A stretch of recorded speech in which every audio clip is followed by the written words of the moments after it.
I am not your charity case. I am his legacy. She stood tall under the lights. A letter trembled in her hand. No one laughed. No one moved. She didn't apologize. She didn't thank them. She simply said what they'd hidden for 30 years. They invited her to speak about gratitude. Instead, she read a confession. All eyes turned to her. Evelyn froze. Julian clenched his wine glass. Mr. Bishop stood still, eyes locked on her. I used to stay silent because I thought I should be grateful, but today I didn't come to decorate the stage. I came to tell what they buried. Ever felt like an outsider in your own family? Stay. This story is for you. The first time Maya came to that house, she was 9, holding a cardboard box with 3 worn outfits and a teddy bear with 1 torn ear. Evelyn Cross opened the door with a calculated smile. Not much, but it's safe, she said. The door clicked shut behind her. Soft, but cold. The room was at the end of the hall, next to the linen closet. No ceiling light, no photos, just a plastic-covered bed and a window that whined in the wind. They called it Maya's room, but it was never home. That first night she sat still, arms around the box, afraid to lie down, afraid to cry, afraid to believe she was really staying. Laughter echoed from Julian's room at the far end of the hall. She didn't know. That would be the last time she still had hope. At her first dinner, Maya sat at the long table next to an empty chair. No one said it was for guests, but she understood. Evelyn poured wine, Julian talked about school, Theodore about piano exams. She sat in silence, surrounded by conversations not meant for her. Her plate was always full, but eyes never lingered. Anytime someone asked, "How's school?" she knew the right answer wasn't words, and it was a grateful smile. Evelyn once said, "We want you to feel like family." But Maya quickly learned. Families had rules. Don't ask too many questions, don't appear in too many photos, don't belong too deeply. Once she saw a big family photo in the hallway. Everyone was in it, except her. When she asked, Evelyn smiled. The light was bad. Next time you'll be in it. But there was never a next time. Maya was smart. Always top of her class. She won the state debate championship at 16, stepped on stage with a red ribbon, and no one from the house was there. That night, she taped the ribbon to her mirror. By morning, it was gone. Evelyn knocked, holding it neatly folded. Don't clutter the mirror, Maya. That's not a space for decoration. She understood. Talent was allowed, as long as it didn't shine too brightly. At 17, Maya got an acceptance letter from Columbia University. Alone, she sat on the porch swing, reading it 3 times, barely believing. Evelyn just said, "Well done, you'll make us look good." No hug, no farewell, just a check with a cold note. Don't waste it. Maya took the check, the suitcase, the room key, and left them all behind, except the memories. They never called, never checked in, never sent cards, but at every fundraiser, Maya's name rang clear. She's the proof of compassion. She's the first success story of the Cross family. She appeared in press releases, on slideshow screens, smiling, polite, saying the 3 words they loved, thank you, opportunity, grateful. No one mentioned her birth mother. No one asked how she lived after the lucky break. They just needed a centerpiece for their redemption story, an illustration of generosity. Maya knew her role. She learned how to stand in the frame, without ever standing in their hearts, until one day Julian shattered it all, with just 4 words. In her second year of law school, Maya ran into Julian, a panel on social justice. He wore a navy suit, hair neat, smile unchanged. "Lonnie, puh," he said, the old name only he used. She didn't answer. They had coffee, talked about childhood, her article, unspoken things. "I'm proud of you," Julian said softly. Maya smiled faintly. She wanted to believe, wanted to think. Something was still real. 3 weeks later, they walked near campus. A woman from the Cross Foundation waved. Julian waved back. The woman asked, half joking, "Your girlfriend?" Julian hesitated. Just a beat. An old friend from school. Not sister, not family, just a friend from school." And in that moment, Maya understood. To them, she was always a supporting role, replaceable, forgettable. Maya didn't call back, didn't text, didn't need to hear more. But Julian left a voicemail. His voice low, awkward, trying to be gentle. "I panicked. You know that. Politics. You get it." Yeah, she got it. Politics was why they cut her from photos, Why Evelyn never wrote her name on Christmas cards, why every hug was brief and filmed. She used to think silence was careless. Now she knew. It was a strategy. Saying nothing meant never facing it. Not admitting meant never fixing.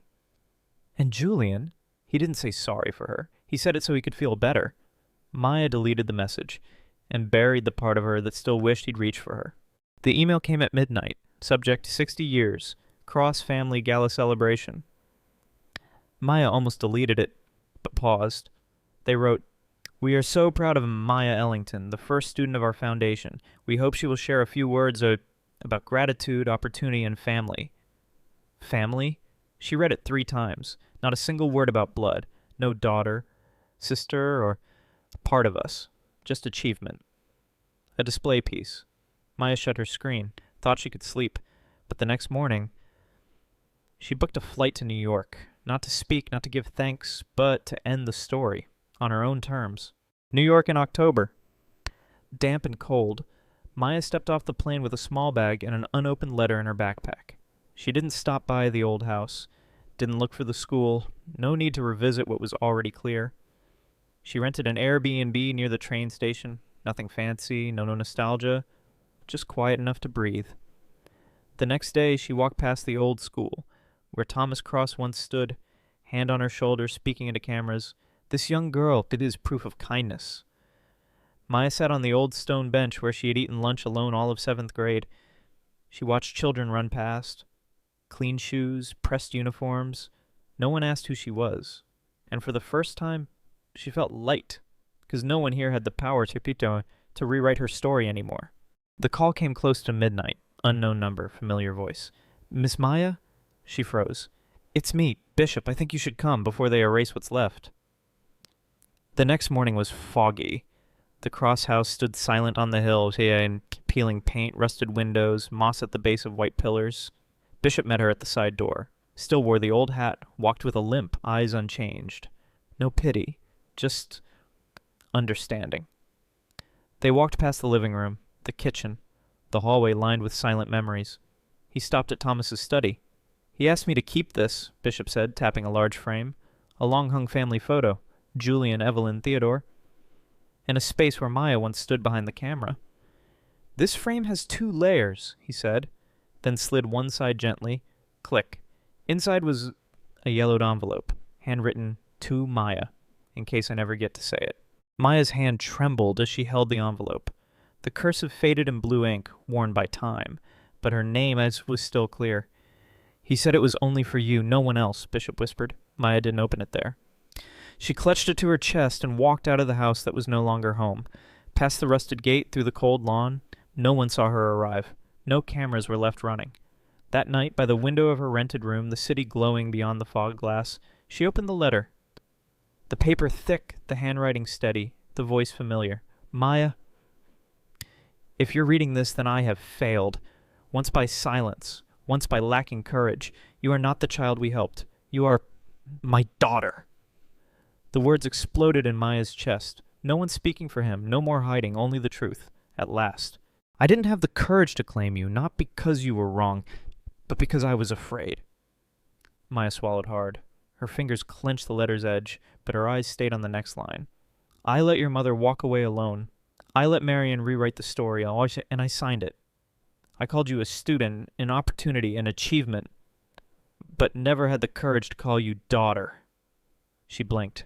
A drop hit the edge of the paper. No sob, just silence. "You were in every photo. Behind the camera. I let them cut you out. And I said nothing. I was a coward. But this time I won't be silent." The paper shook gently in her hand. For the first time, someone dared speak the pain she had bitten down her entire childhood. Not to justify it, but to affirm that it happened. The letter only had a few lines left. But for Maya, they were the first words that ever carried the weight of belonging. "You are not a symbol of kindness. You are not proof of opportunity. You are my flesh and blood. The one thing I should have stood up to protect." Maya sat still. Every memory flooded back. The room with no photos. The empty chair at dinner. Evelyn's eyes whenever someone called her that cross girl. "And if I did one thing right, it's leaving you this truth. Not as an apology, but so you'll never have to be silent again." Signed, Richard Ellington, Maya's father. She folded the letter, slowly, precisely. Her hand no longer shook. Tomorrow, she would walk into the gala, not to play the role of gratitude, but to declare who she truly was. The ballroom glittered with crystal lights reflected in wine glasses and practiced smiles. Maya entered in a simple black dress, no jewelry, just a thin clutch. Inside the letter. She wasn't led to the head table. No seat at the family table. Only a single chair between two special guests, a senator's aide and a stranger.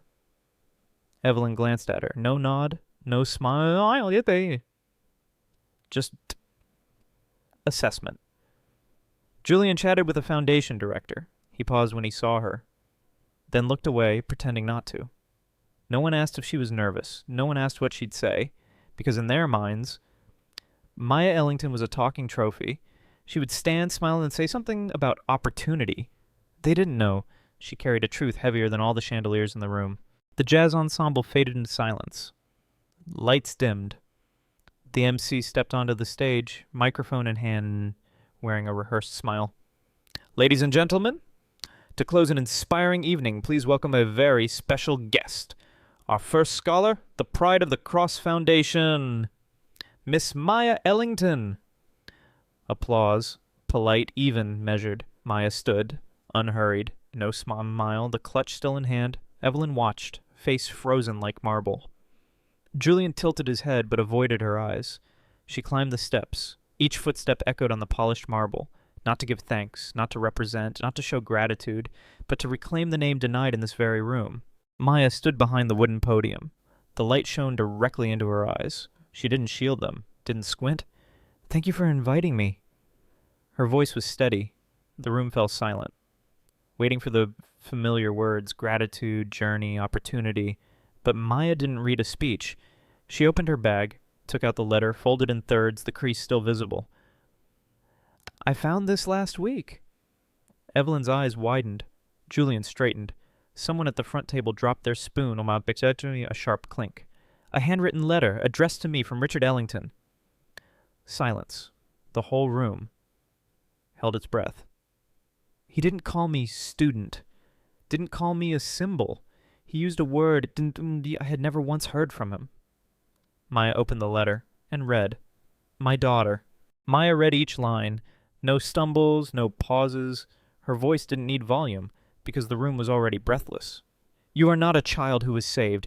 You are my biological daughter, and I am sorry for letting others call you a symbol instead of by your name. A gasp from the back. A glass dropped. No one laughed. No one moved. Maya looked up, right at the central table, where Evelyn Cross sat, her fingers clutching the chair arms, bloodless. Julian lowered his head, eyes avoiding hers. Theodore couldn't look. They called me an opportunity, but they were the ones who had the opportunity to love me, and refused it. Maya folded the letter, placed it on the podium. No need to shout. The truth was loud enough.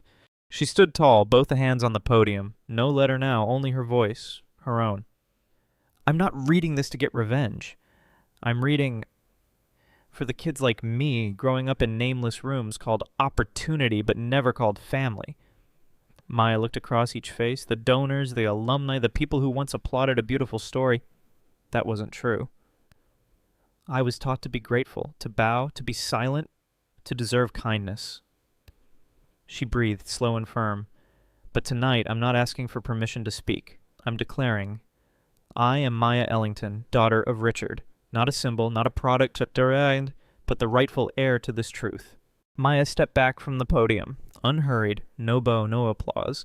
No one dared be the first to break the silence. Some looked down. Others glanced at each other, waiting for someone, anyone, to respond first. Evelyn still sat straight, chin tilted slightly, as if holding her mask in place. Julian stared into his glass, his composure cracked beyond repair. I don't need your agreement to exist in this story. I was always there, even when you cut me from every picture. She scanned the room. Your silence was once my wall, but tonight, that same silence proves I've broken through. Maya turned. The backdrop behind her still read, 60 Years of Legacy, the Cross Family. But now there was a part of that legacy they no longer controlled. She descended the steps. No hand reached out, no words of farewell. Each step, her black dress brushed the marble floor. Soft sound, echoing through every gaze. Julian looked up as she passed. He wanted to say something, but pressed his lips shut, looked down again. Evelyn didn't move, only watched as one might watch a crack spread across a statue, impossible to repair, only to conceal. Maya didn't stop, didn't wait for a reaction, because tonight she didn't just leave the stage. She walked away from the role they made her play all her life. She walked past the last row of chairs. No one dared to meet her eyes. No one stood, except Mr. Bishop, standing silently by the wall, clutching his worn-out hat. Maya saw him. He saw her. He didn't speak, just nodded. A nod steady enough to hold a person together. Not because he understood everything, but because he had never pretended not to see. Maya nodded back gently. Her eyes were dry, but for one still second, her heart was quiet, not out of pain, but because someone finally saw her as whole. She walked out of the hall, her heels tapping the marble floor, no longer uncertain, only steady. Maya! She stopped, didn't turn, just waited. Lonnie, he corrected, softer. Footsteps slowly approached. I didn't know. She turned, eyes steady, voice calm. Didn't know or didn't want to? Julian swallowed. There was no script for this moment, no spotlight, no audience, just two kids from long ago, now strangers. I'm sorry, he said. I just didn't know what to do. It was all politics. Maya smiled faintly, but not with warmth. Politics didn't cut me from the photos. Politics didn't teach you to call me a friend from school. Silence. Julian wanted to say more, but every word arrived too late. Maya walked away, this time without stopping. New York at night still sparkled. Headlights, billboards, crowded streets. No one knew that inside that room a story had shattered like glass. Maya pulled her coat tighter around her shoulders. She wasn't cold, just lighter than ever. With each step away from the Cross Tower Hotel, she didn't look back. No need to see who was still standing there. A car waited at the curb. The driver opened the door. She nodded, unhurried. Before stepping in, Maya turned. Not toward the building, but toward her own reflection in the car window. Hair loose, shoulders straight, eyes no longer asking permission. I don't need to belong where I must shrink myself, because I've chosen to stand where I truly belong. The door closed, the night continued, but Maya's had changed. The next morning, Maya returned to Cross Hill, not out of longing, only to close the chapter. The white mansion stood like a punished statue, paint peeling, wood cracked, roof sagging. What once symbolized legacy was now just a hollow frame filled with lies. She didn't go inside. She stood by the stone fence, looking across the yard where she'd once been forbidden to play. I used to think if I was good enough, they'd accept me, but that's not it. I just had to be good enough to leave without needing them. Wind swept through the empty hallway. A window slammed shut like a final punctuation. Maya turned, took nothing with her, left nothing behind, only herself, whole, upright, free.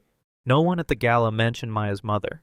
Not in the introduction, not in the slideshow, not even in the invitation. My mother didn't fit the image they wanted, because she was real. And they feared what was real. She had no Ivy League degree, didn't wear suits, didn't know the right way to shake hands, but she knew how to comb her daughter's hair on cold mornings, knew how to sing sad soul songs like lullabies. She knew how to hug without needing a reason. She left no foundation, only me, and a kindness that asked for nothing in return.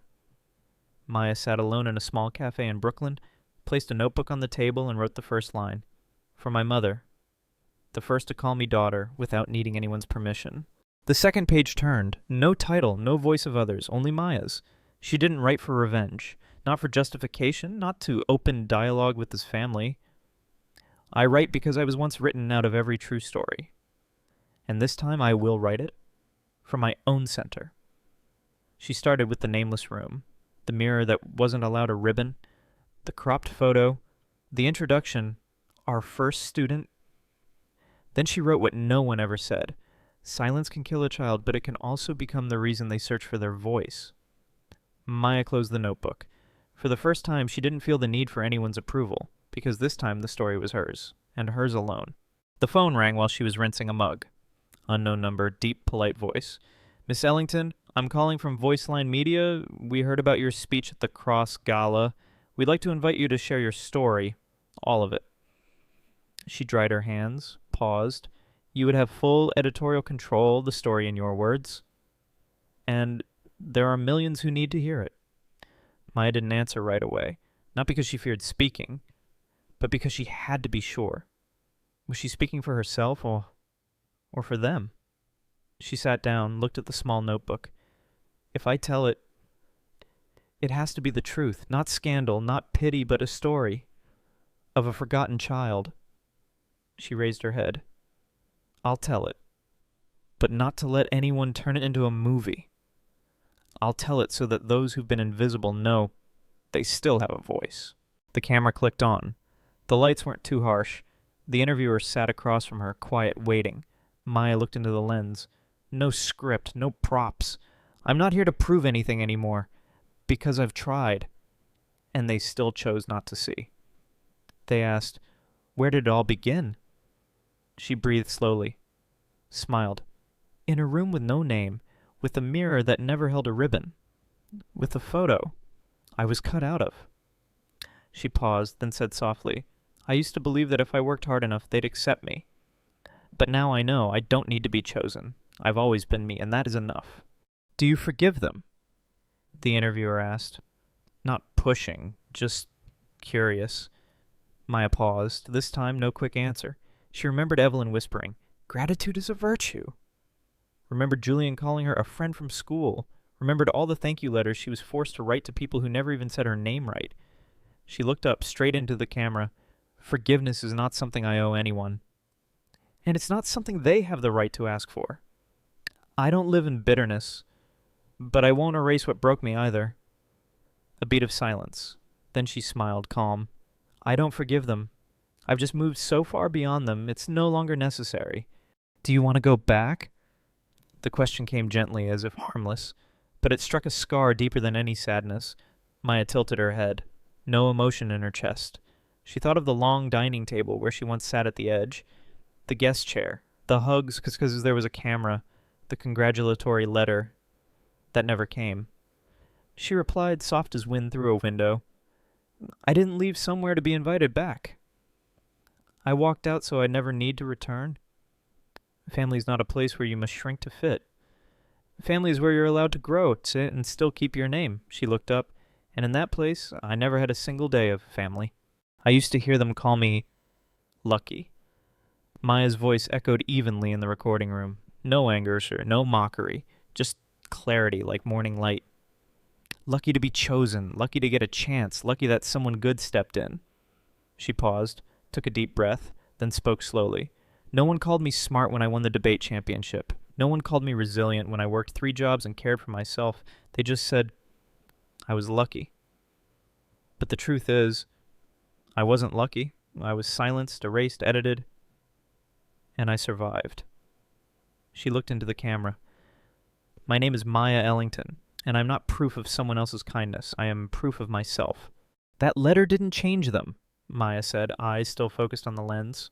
Evelyn didn't cry. Julian said nothing. They still live in the same old story. The only difference is that now they don't control the ending. She placed a copy of the letter on the table. Thomas Ellington didn't ask for forgiveness. He simply told the truth, and for me, that was enough. She paused, then continued. That letter wasn't a key to unlock their hearts. It was a mirror, so I could see myself, and stop calling myself the adopted one. I didn't forgive them. I forgave myself for believing for too long that I needed someone else's permission to live as me. Maya placed her hand on the leather notebook. No decoration, no foundation logo, no glossy cover, only her handwriting. Alive, raw, unedited. I was once cropped from photos, left out of cards, written out of stories. They kept me on the edge. Just visible enough to display, never enough to claim. She looked straight at the camera. But not anymore. I don't need them to rewrite it right, because I'm rewriting it without asking permission. I am Maya Ellington, not the girl from the foundation, not the symbol of kindness. I am the one who's afraid, and now I'm the one holding the pen. She closed the notebook and smiled. For the first time, a smile that didn't need to maintain anyone else's image. She remembered that moment, when she finished reading the letter.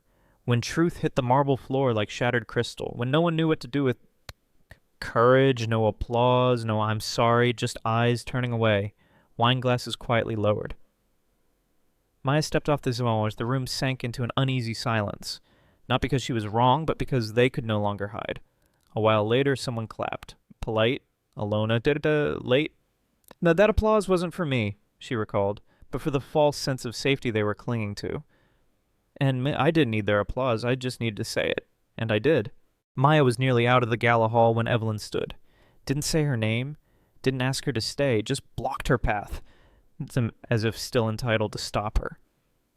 You could have, said all this in private, Evelyn said, her voice tight as thread. Maya looked at her, didn't bow her head. I did, for 20 years. You just never listened. Evelyn clutched her expensive purse like a last weapon. We gave you a future, she hissed. Maya stepped in closer. No, you gave me a nameless room. The future, I claimed it myself. Evelyn didn't reply. For the first time, she had no words to spin the story, and Maya walked past her, without looking back. Maya was near the exit when she heard footsteps behind her, not rushed, not trembling, just hesitant. Ellie, Julian called, soft, like hoping she'd turn for an old memory. She paused, didn't turn. He took one step closer. I didn't know. It was all like that. A halfway sentence. Oh, it's a way to dodge responsibility. Maya breathed slowly. You didn't know because you never asked. You once called me a friend from school. That was a choice. So, don't blame it now. On not knowing. Julian lowered his head. Said nothing more. Maya walked through the door, the gala lights fading behind her. This time silence couldn't hold her, and Maya no longer needed to be held. The car moved past familiar streets. Maya sat in the back seat, streetlights sweeping across her face, silent but not hollow. She opened her notebook. The final page was still blank. Not because she lacked words, but because it takes courage to write to the final period. She wrote, They once wrote me out of photos, parties, stories, but I survived. And I rewrote it, not so they'd remember me, but so I'd never forget myself. The pen stopped. She read the final line. No shaking hand, no tears, only the peace she had earned for herself. She closed the notebook. The air outside the car window felt cooler, and for the first time the night wasn't heavy. The filming wrapped, lights dimmed. A young journalist, still holding the mic, asked softly, If you could choose again, would you choose to grow up with the Ellington family? The question wasn't recorded. No one directed it. Just honest curiosity. Maya smiled, didn't dodge it. They gave me a roof, but never a place. They raised me to retell their story, not to live my own. She paused, eyes not sad, just clear. If I could live again, I'd choose myself, even if it meant growing up in silence. Because in that silence I found my voice. She stood in front of the mirror, not to fix her hair, not to get ready, but to meet her own eyes, for the first time without flinching. No name tag, no title like someone's first, only Maya, and the truth she chose to keep. I was once written out, once used as an illustration, once called evidence of kindness. She looked up, voice steady, no need to raise it. But now I'm the one writing the ending. And I write this. I survived. Then I stood up, then I spoke. She walked out of the room, didn't look back. Outside the city buzzed on, but within her she had quiet. Because finally she didn't need applause. Didn't need her name called. She knew who she was, and the final chapter was written by her.